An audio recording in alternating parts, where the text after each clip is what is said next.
Actually मला हा त्रास जवळपास 10 वर्षापासून होता. मी आता मुंबईत 3 वर्षापूर्वीच आलो. मग मी असं अचानक नेटवर सर्च करत होतो की आयुर्वेदिक ट्रीटमेंट करायची, कारण की मी ॲलोपॅथी केली, त्याच्यानंतर होमिओपॅथी केली, आयुर्वेदिक पण केली आणि युनानी पण केली, पण फारसा फरक जाणवला नाही. पण मग नंतर मी असंच ऑनलाईन बघत होतो, तर मला डॉक्टर गजरेज यांचं क्लिनिकचं इन्फॉर्मेशन मिळाली, बरेचसे पॉझिटिव्ह फीडबॅक मिळाले. मग मी असा विचार केला की आपण पण एकदा अप्रोच करूया आणि देन बघू. आपण सगळे डॉक्टर केले, पण आता हे पण एक आयुर्वेदिक आपण ट्रीटमेंट करून बघूया. तर मी तिथे गेलो. जवळपास मला 1-1.25 वर्षापासून मी ट्रीटमेंट घेतोय. अगोदर माझ्या डोक्यात फार कोंडा होता, सोरायसिस पण होता, मला जवळपास 10 वर्षापासून होता.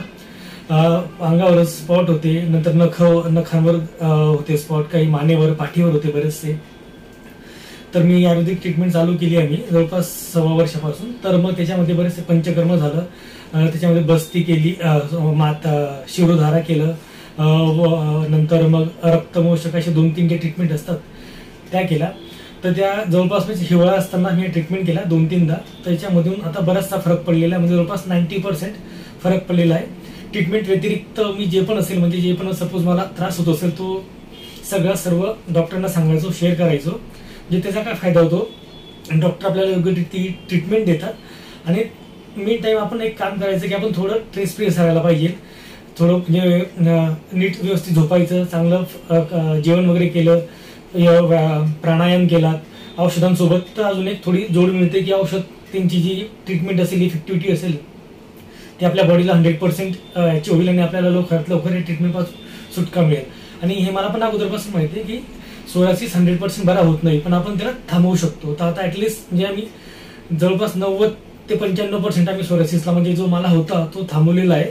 आणि आता मला बरंच म्हणजे जे पण मी टेन्शन घेतलं नाही, मध्ये यायचं थोडंफार, पण आता विचार केला की टेन्शन घेऊन काही होणार नाहीये. तर रेग्युलर ट्रीटमेंट वगैरे घेतल्या, गोळ्या औषधी वेळेवर घेतल्या, वेळेवर यायचो, सगळी झोप वगैरे वेळेवर घेतली. त्याच्यामुळे आता बराचसा फरक पडलेला आहे. त्याच्यामुळे हे सगळं माझा आतापर्यंतचा फीडबॅक आहे. धन्यवाद सर, तुम्ही तुमचा बहुमूल्य फीडबॅक दिलात.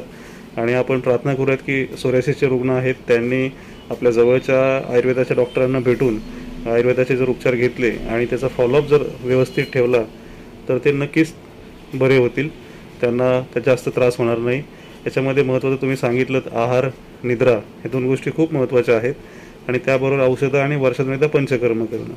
तुमच्या केसमध्ये तुम्ही ते बरोबर फॉलो केलं आणि इतर रुग्णांनीही जर या प्रकारे जर ते केलं, त्यांना त्यांचा आजार नियंत्रित राहील. धन्यवाद सर, तुमच्या पुढील वाटचालीसाठी आणि तुमच्या सगळ्या आरोग्यासाठी डॉक्टर गर्जे आयुर्वेदा क्लिनिककडून खूप शुभेच्छा. थँक्यू.